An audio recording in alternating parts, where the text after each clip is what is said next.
अस्सलाम वालेकुम स्टूडेंट्स। आज का हमारा सबक है नज़्म, नात, इसकी वजाहत और इसके अशार की तशरीह। और इसके अलावा इस सबक का जो खुलासा है और मरकज़ी ख़याल है वो आपको नीचे डिस्क्रिप्शन में मिल जाएगा। तो अपने आज के सबक की तरफ बढ़ते हैं और आपको बताती चलूँ कि नज़्म क्या होता है।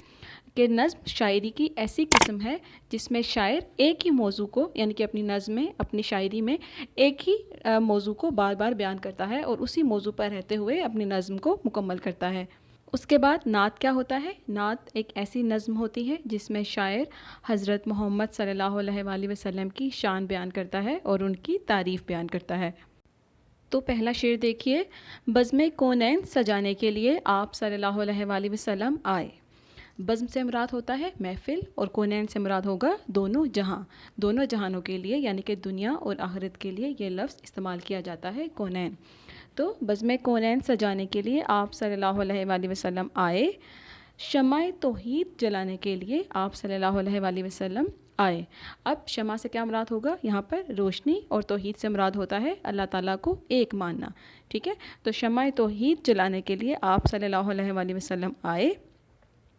ये तो मैंने आपको इस शेर को थोड़ा सा बयान कर दिया मुश्किल अल्फाज को। अब हम ज़रा इसकी तशरीह की तरफ चलते हैं, तो तशरीह के बाद ही हम इस शेर को अच्छे तरीके से समझ सकेंगे। जी, तो इस शेर में शायर कहता है कि हज़रत मोहम्मद सल्लल्लाहु अलैहि वसल्लम जब इस दुनिया में तशरीफ़ लाए तो आप सल्लल्लाहु अलैहि वसल्लम की आमद से इस दुनिया में हर तरफ खूबसूरती फैल गई, और इसके अलावा आप सल्लल्लाहु अलैहि वसल्लम की आमद आखिरत के लिए भी खूबसूरती का बायस होगी। और वो लोग जो कई सालों से, कई बरसों से बुराइयों में डूबे हुए थे, तो आप सल्लल्लाहु अलैहि वसल्लम की तबलीग से वो लोग अच्छे हो गए, तो इस तरह उनकी दुनिया भी बेहतर हो गई, यानी उनकी दुनिया भी संवर गई, और इसी तरह उनकी आखिरत भी संवर जाएगी।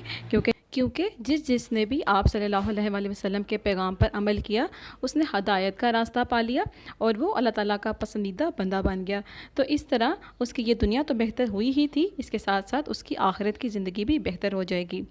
तो इसके बाद आप सल्लल्लाहु अलैहि वसल्लम ने लोगों को बताया कि अल्लाह ताला एक है, कोई इसका शरीक नहीं है, और एक अल्लाह ही इबादत के लायक है। और आप सल्लल्लाहु अलैहि वसल्लम की आमद से पहले जो लोग बुत परस्ती में डूबे हुए थे, तो आप सल्लल्लाहु अलैहि वसल्लम की आमद के बाद वो लोग एक अल्लाह की इबादत करने लगे। जी, तो अगला शेर देख लेते हैं कि एक पैगाम जो हर दिल में उजाला कर दे, यानी कि एक ऐसी बात या ऐसी इत्तला जो हर दिल में उजाला कर दे, यानी कि हर दिल को रोशन कर दे, सारी दुनिया को सुनाने के लिए आप सल्लल्लाहु अलैहि वसल्लम आए। यानी जो पैगाम आप सल्लल्लाहु अलैहि वसल्लम सुनाने के लिए इस दुनिया में आए वो सिर्फ मुसलमानों के लिए नहीं थी बल्कि तमाम दुनिया के लोगों के लिए थी। तो अब इस शेर की तशरीह के ज़रिए हम इस शेर को ज़्यादा अच्छे तरीके से समझ लेते हैं कि हज़रत मोहम्मद सल्लल्लाहु अलैहि वसल्लम को अल्लाह ताला ने अपना आखिरी नबी बनाया है, और आप सल्लल्लाहु अलैहि वसल्लम अल्लाह ताला के आखिरी नबी हैं।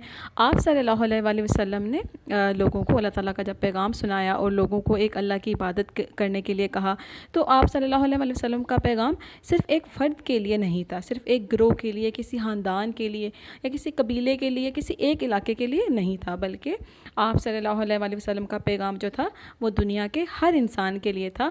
और जो भी आप सल्लल्लाहु अलैहि वसल्लम के पैगाम पर अमल करता है तो उसके दिल से कुफ्र की कालक यानी कि कुफ्र की स्याही वो ख़त्म हो जाती है और उसका दिल ईमान के नूर से रोशन हो जाता है। तो अगला शेर देखिए, एक मुद्दत से भटकते हुए इंसानों को एक मरकज़ पे बुलाने के लिए आप सल्लल्लाहु अलैहि वसल्लम आए।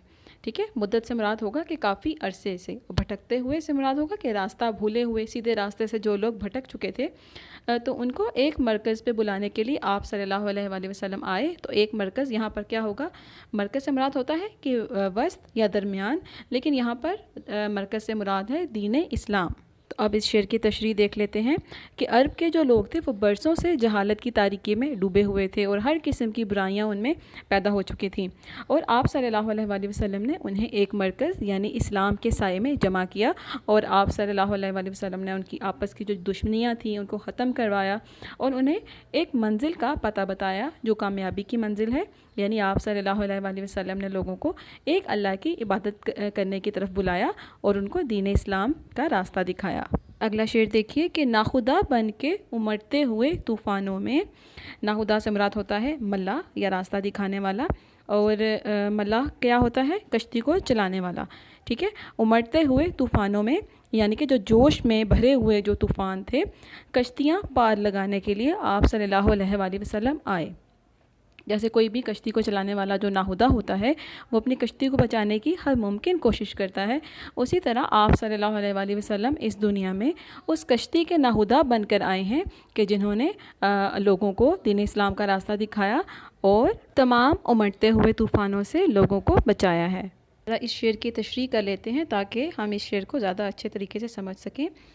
تو اس شعر کی تشریح ایسے ہے کہ جس وقت حضرت محمد صلی اللہ علیہ وآلہ وسلم اس دنیا میں تشریف لائے تو وہ یہ اس وقت کا دور تھا کہ جب اخلاقی اعتبار سے بہت برا دور تھا اور ہر طرف نفسا نفسی کا عالم تھا، نہ چھوٹوں پر شفقت کی جاتی تھی اور نہ ہی بڑوں کی کوئی عزت تھی۔ تو ایسے وقت میں انسانیت کی کشتی جو ہے وہ ڈگمگا رہی تھی، جیسے کوئی بھی کشتی ڈوبنے کے قریب ہوتی ہے نا، بالکل انسانیت کی کشتی جو ہے وہ اسی طرح ڈگمگا رہی تھی۔ تو اسے کسی ایسے ملاح کی ضرورت تھی اور کسی راہبر کی ضرورت تھی جو اس کشتی کو منزل تک پہنچا سکے۔ تو ایسے وقت میں حضرت محمد صلی اللہ علیہ وآلہ وسلم اس دنیا میں تشریف لائے اور آپ صلی اللہ علیہ وآلہ وسلم نے لوگوں کو برائیوں سے نکال کر اچھائی کی راہ دکھائی۔ اب اگلا شعر دیکھیے کہ قافلے والے بھٹک جائیں نہ منزل سے کہیں، دور تک راہ دکھانے کے لیے آپ صلی اللہ علیہ وآلہ وسلم آئے۔ تو قافلے سے کیا مراد ہوگا؟ کارواں، یعنی کوئی گروہ جو کسی سفر کی طرف رواں دواں ہو، اس کو قافلہ کہا جاتا ہے۔ تو آپ صلی اللہ علیہ وآلہ وسلم قافلے کو دور تک راہ دکھانے کے لیے آئے، یعنی آپ صلی اللہ علیہ وآلہ وسلم نے لوگوں کو دین اسلام کی تمام تر تعلیمات جو تھیں وہ پہنچا دی تھیں۔ اب ذرا اس شعر کی تشریح دیکھ لیتے ہیں۔ جیسا کہ میں نے آپ کو بتایا کہ جب کوئی گروہ یا کچھ لوگ مل کر جب سفر کرتے ہیں تو اس کو قافلہ کہا جاتا ہے۔ تو جب کچھ لوگ مل کر سفر کرتے ہیں تو وہ اپنے ہی لوگوں میں سے کسی ایک شخص کو اپنا راہبر بنا لیتے ہیں، اپنا رہنما بنا لیتے ہیں، تو پھر وہ اس کی قیادت میں اپنا سفر طے کرتے ہیں اور راہبر کسی ایسے شخص کو بنایا جاتا ہے جو تمام راستوں سے واقف ہو، ٹھیک ہے۔ اس طرح قافلہ بھٹکتا نہیں ہے۔ تو اسی طرح آپ صلی اللہ علیہ وآلہ وسلم ہمارے رہنما ہیں، ہمارے رہبر ہیں۔ تو اگر ہم آپ صلی اللہ علیہ وآلہ وسلم کی بتائی ہوئی باتوں پر عمل کریں گے تو قیامت تک اپنے راستے سے بھٹک نہیں پائیں گے، اور آپ صلی اللہ علیہ وآلہ وسلم کی تعلیمات ہر زمانے اور ہر انسان کے لیے یکساں ہیں۔ اگلا شعر دیکھیے کہ چشم بیدار کو اسرار خدائی بخشے، سونے والوں کو جگانے کے لیے آپ صلی اللہ علیہ وآلہ وسلم آئے، ٹھیک ہے۔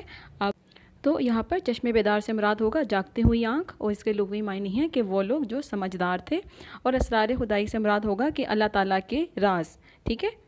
تو آپ صلی اللہ علیہ وآلہ وسلم کی جو تعلیمات ہیں وہ ہر خاص و عام کے لیے ہیں، اور وہ لوگ جو سمجھدار ہیں ان کو آپ صلی اللہ علیہ وآلہ وسلم نے اللہ تعالیٰ کے راز بتائے ہیں کہ وہ کون کون سی باتیں ہیں جن پر عمل کرنے سے لوگ اللہ تعالیٰ کی ذات بابرکات کو پہچان سکیں، اور جو لوگ ناسمجھ اور نادان ہیں ان کو آپ صلی اللہ علیہ وآلہ وسلم نے خواب غفلت سے جگایا ہے اور ان کو زندگی گزارنے کے طریقے سکھائے ہیں۔ اسی طرح آپ صلی اللہ علیہ وآلہ وسلم جس وقت اس دنیا میں تشریف لائے تو اس وقت عرب معاشرہ گمراہی کا شکار تھا، تو لوگ اعلانیہ برائی کیا کرتے تھے اور اس پر خوش ہوتے تھے۔